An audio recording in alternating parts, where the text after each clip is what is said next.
Ние исто така зборувавме дека една од потребите на граѓаните, особено во адолесцентна возраст, им треба психолошка поддршка, разговор со психолог и така натаму, во исто така на почетокот би било анонимно.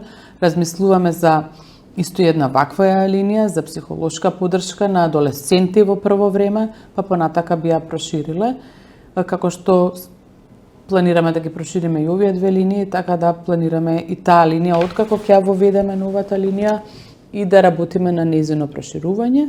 Тоа е една од новостите што сакаме да ги направиме во блиска иднина. Исто така сакам да кажам дека институтот почна да работи втора смена, тоест лабораториите на институтот да работат втора смена. До сега немаше државна лабораторија каде што може да се земат брисеви од грло, од нос, да се донесат уринокултури, копрокултури и слично.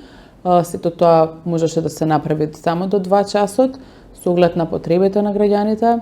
Одлучивме и се организиравме, се преорганизиравме, реорганизиравме, за да може институтот да функционира, да работи втора смена, како би можеле да излеземе во пресрет на граѓаните, да не мора да идат приватно во тој период, туку да може да дојдат за овие услуги, да дојдат и во Институтот за јавно здравје. Секако, времето кое што сме како нов менеджмент тука е навистина кратко. Ова за кратко време ги увидовме овие потреби, секако имаме план да се развива овој институт и да стане што подостапен за граѓаните и во иднина.